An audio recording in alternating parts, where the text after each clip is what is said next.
Hello everybody and welcome to Gene's Reviews from a regular dude, where I do trailer reactions, I react to YouTube videos, I review YouTube channels, occasionally I'll review a movie, but really, I just do whatever the hell I want. Hello everybody and welcome to Gene's Reviews from a regular dude in my new car. Well, it's not really new, it's in 1995, but it's new to me, okay? It's a Lincoln. I thought we'd check out one today. This is called The 10 Biggest Scammers Who Stole Millions of Dollars. So let's check this out. Hey guys, it's Chris. From your grandparents getting tricked into giving their credit card information to a stranger to celebrities being fooled into promoting fake festivals, here are 9 of the biggest scams ever.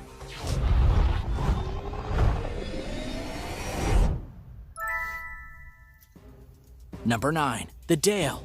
The 1970s were a strange time, with civil rights rallies, environmental movements, presidential scandals, and fear of nuclear war. Most people were just trying to get through the days, but the... Okay, how do you pronounce it?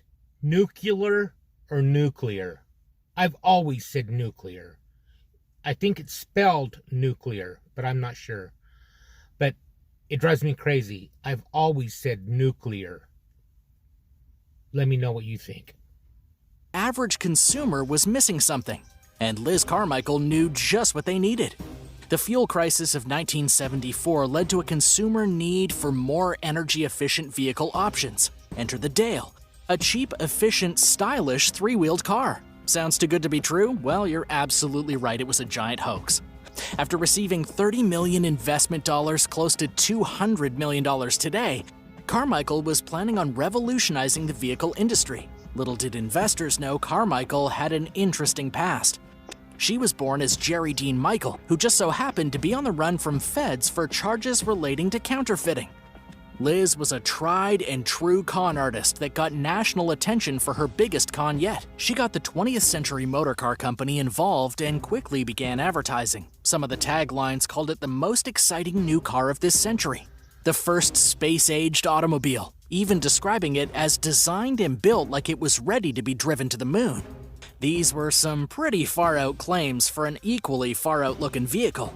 Liz claimed that they would sell over 200,000 models, but here's the catch you've been waiting for. They only ever made one prototype. The neon yellow car was full of motorcycle parts with no steering wheel mechanism, gas pedals, or suitable motor. The only motor in it came from a lawnmower. The futuristic Dale couldn't even go 30 miles an hour, let alone drive to the moon. It was a car sold on a dream, but once the nightmarish truth got out, millions of investor dollars were lost, and Carmichael was sent to prison. Number 8. Real-life war dogs. Did you know the hit film War Dogs? Well, at least she did go to prison for it. Was based on a true story? Ephraim Diavoli was 19 years old while owning the AEY Inc. arms company. At the age of 23, David Mordecai Pacquiao joined the company, and by 2006, they had amassed over 149 contracts. A year later, the pair landed a massive deal with the U.S. government. For $300 million, AYE was to supply the Afghan army with millions of AK-47 rounds along with rockets and other heavy artillery. According to the contract with the U.S., Pacquiao and Diavoli were supposed to get the weaponry from Albania, but they actually got it from China, which was a direct violation of the original agreement. It was especially bad because the U.S. bans all Chinese ammunition. The man actively covered up the fact that the rounds were created in China by removing the Chinese markings on all of the gun crates. After discovering the scam, the U.S. did not take the axe lightly and charged the two with fraud. Diavoli was sent to prison for 4 years on account of conspiracy to defraud the United States, and Pacquiao was given 7 months of house arrest. Number 7. Fire Festival.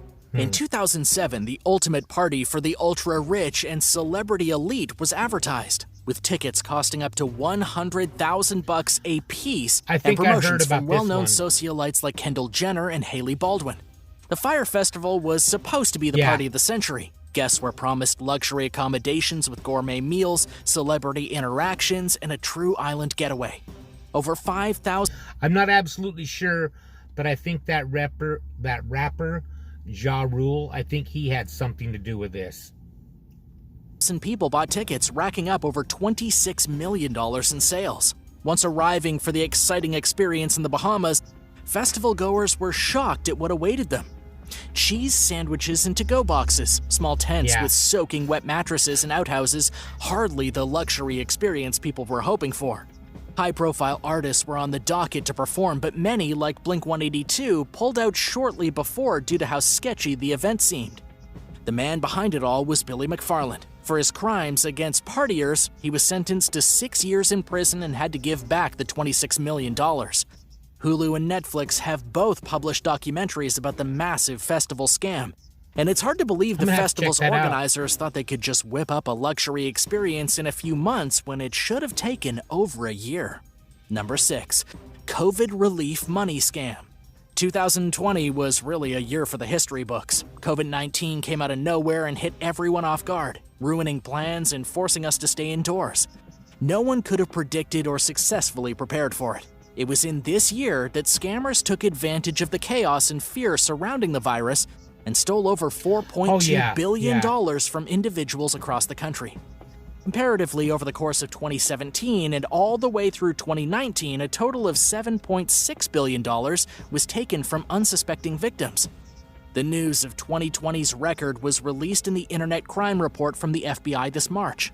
It's estimated that the $4.2 billion figure is just a rough estimate, since it's highly likely that many of the people that got scammed were too embarrassed to admit what happened.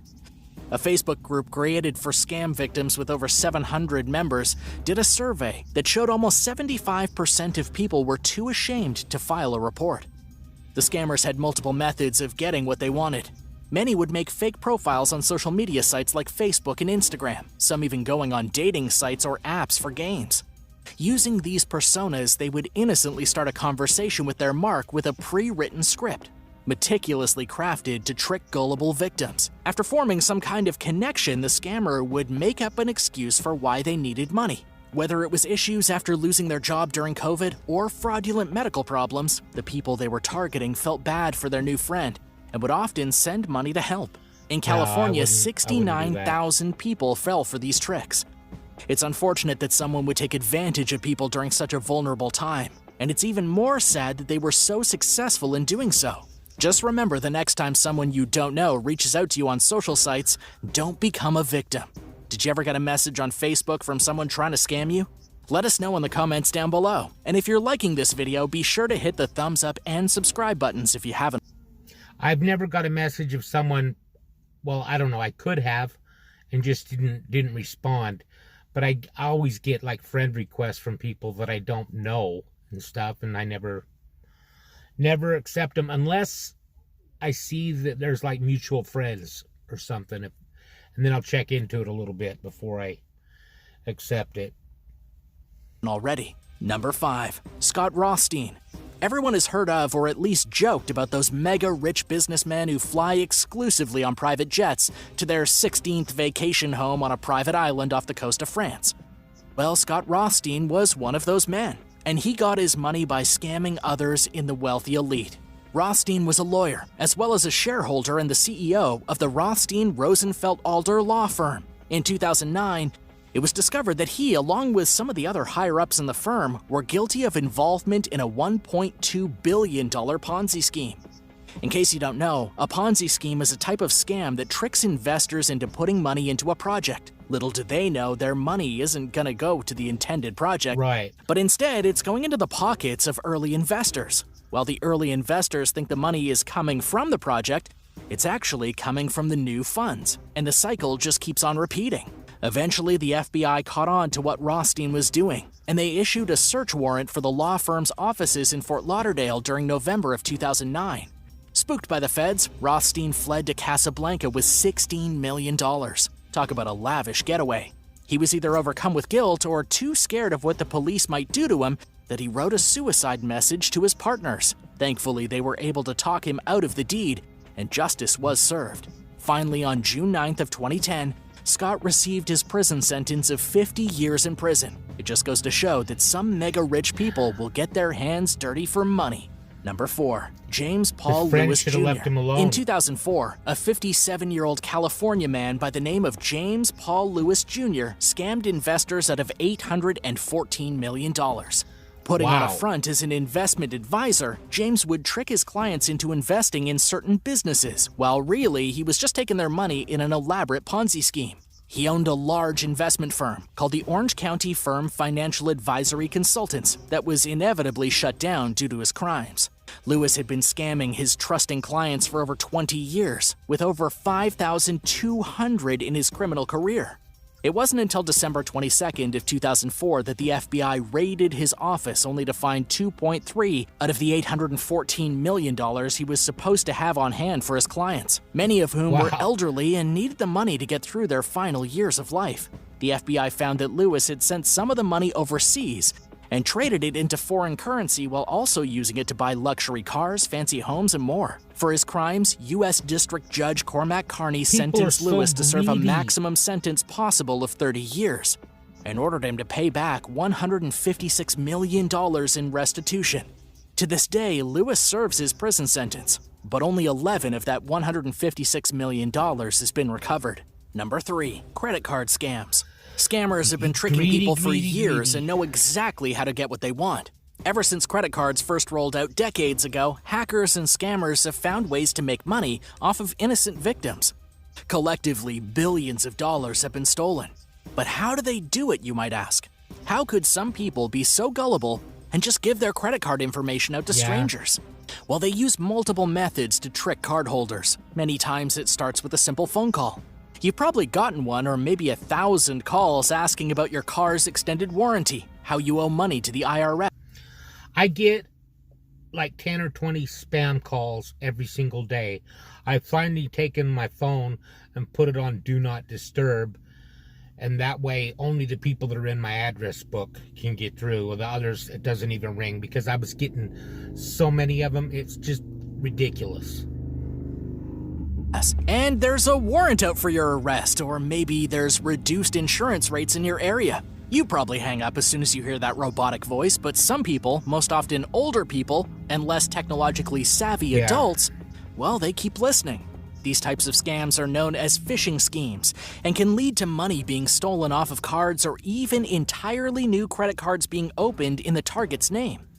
This can often lead down a slippery slope to identity theft. It's easier than you think to become a victim of a credit card scam. Scammers use multiple avenues to try and take your money, whether it be through phone calls, emails, social media, and more. You should always be careful with your credit card information. Number 2. Gift cards. Gift cards are the unspoken favorite Christmas and birthday present that everyone wants, because after getting one, you can buy whatever you want with it.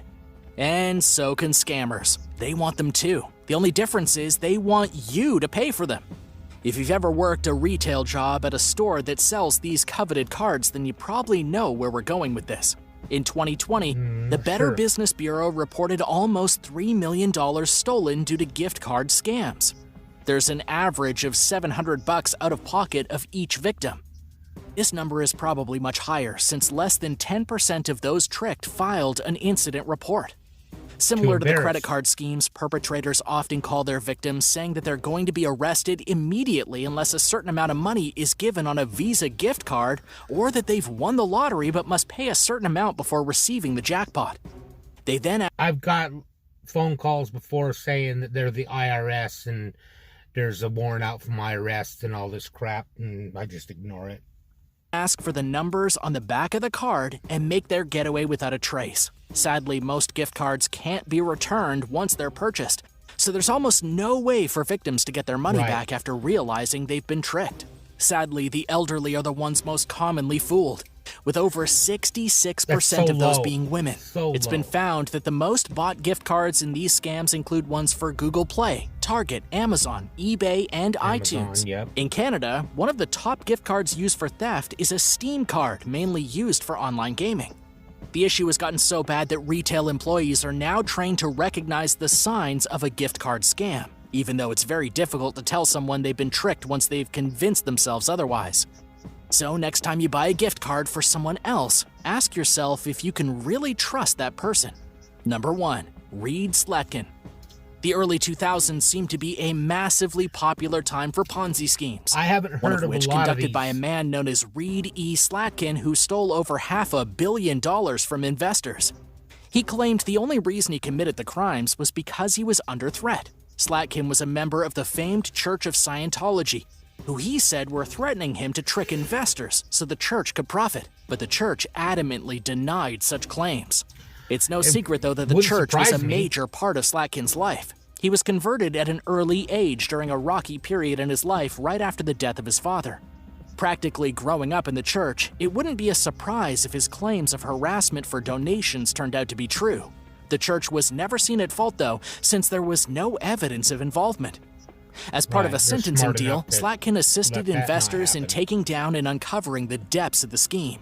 But Judge Morrow said his help was somewhat sketchy, since he would often wait until hints of evidence were found before admitting anything, indicating that there could be more he was hiding. Eventually, he was given a 14-year prison sentence. One of his victims, John Poitras, said this sentence was an absolute insult to the victims, since he and many of his friends lost life savings in the scam. Along with the multiple-year sentence, Slatkin was ordered to pay back $240 million to his victims. Thanks for watching. Which of these scams surprised you the most? They'll never see that $240 million, I guarantee it. Man, to me, targeting the elderly is like one of the lowest things that you can do. There's a place in hell for people like that, I would think. Anyways, how about a joke? The con artist industry must not be doing too well. They're always asking for money. Thank you, everybody. Make sure you like, comment, subscribe, hashtag Mean Gene, all that fun stuff. And if you like this video, tell all your friends, leave a comment down below. And if you didn't like it, then just shut up. And I will see you next time.